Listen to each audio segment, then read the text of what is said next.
My name's Kelly Foster. I work at the Black Cultural Archives, but I'm currently working for the Victoria and Albert Museum. And my role, I am the Oral History Project Manager for a project called Staying Power. The foundation date for the Black Cultural Archives is often given as 1981, but it was existing probably before that. It was created by people within the community who wanted to do more work with children and young people about Black history. Most of the resources then were based around African American history. So one of their key purposes was to found education resources that dealt with experiences that people of African descent in the UK could relate to. Digital is vital now, and we're in the 21st century, and it gives an opportunity for a new virtual space for discussion and for sharing information with people. So we're very pleased to be able to have a physical space, which is a huge achievement. What comes next is how do we create a similar space for conversation and similar space for identity exploration on a digital platform, whether that's online or communicating with people through social media or encouraging people to contribute to what has already been created so that their own voices can be heard. Somebody say you can't keep me away from where I was born.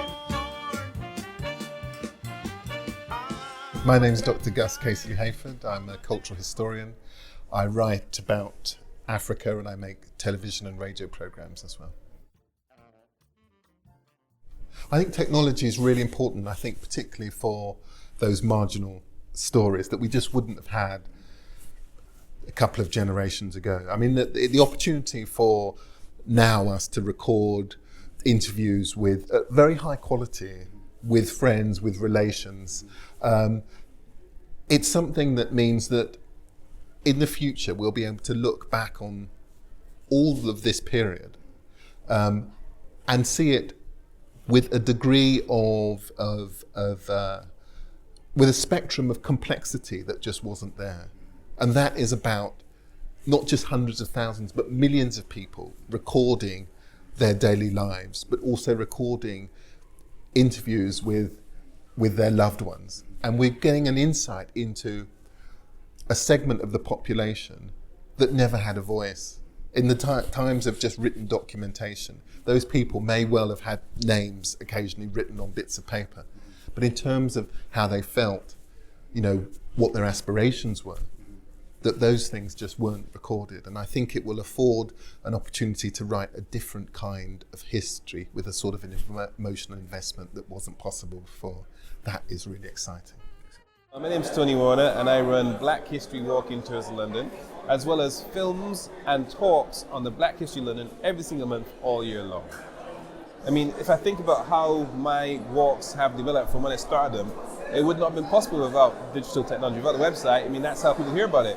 If it was back in the old days, talking about advertising and writing letters and ringing people up, then it would have been far more awkward. But now, I mean, even in regards to actually getting information out there, because we also have like a monthly newsletter, which has about, 12 pages of Black history in the newsletter. That goes around the world, to Brazil, to Portugal, to New Zealand. People read it all over the world, and they're learning stuff that has been literally withheld from them for the last century. So it's a majorly crucial part of our whole kind of future work. Well, there are lots of examples of really good digitizations of imagery, as in a number of good photographic archives that have done that. But in terms of documentation, I think that is the most exciting thing. And seeing things like newspaper records, the records that once upon a time were up in Colindale, that they have been digitized. Back in the day, I remember pouring through page after page, and every time I would turn a page of one of these ancient newspapers, it would fall apart in my hands, and I would know I would be the last person to probably ever look at that copy of the Gold Coast Echo or whatever it might be. Now those things are digitized. It not only means that they've got longevity, but it also means that wherever you are in the world, that you have a chance. There's a kind of equity that comes with this technology as well. And that, I think, bodes well, not just in terms of the future of the history, but the breadth of it.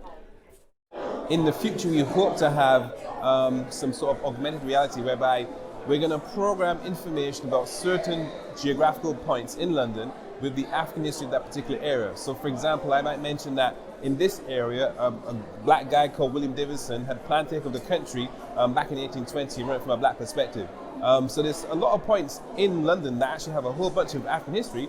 And what I plan to do is to find videos, images to kind of tell that history via geographical augmentation. One of the initiatives that we've got going currently, which we hope to be able to build on even more, is working with a sound hosting platform called Audioboo.com, which is a UK-based platform that expressly dealing with spoken word and sound. There are other similar platforms that are more about music, but Audioboo is all about the spoken word. So we're experimenting in ways how we can use that are above and beyond the kind of oral history audio clip remit. You know, it might be about people contributing their own memories, and it might be about recording ambient sounds. We're here in Brixton right now, which is full of a very particular type of ambient sound. But you know, that's the life of the city, and that's the life of that's the sound of this community, and those are important things to capture, because those are things that can change over time.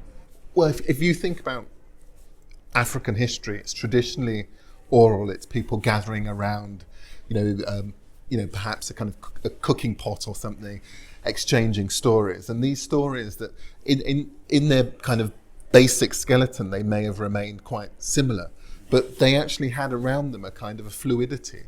And what digital offers is an opportunity to work in that kind of way, to have narratives that flow and ebb and which are renegotiated by lots of people. And that's whether it's digital conversations through kind of film, or whether that's actually kind of written texts that are kind of reconsidered via digital. And it also means that geography is no longer essential. There can be people all over the world who can impact on any single debate via the digital. It offers all kinds of dynamic possibilities.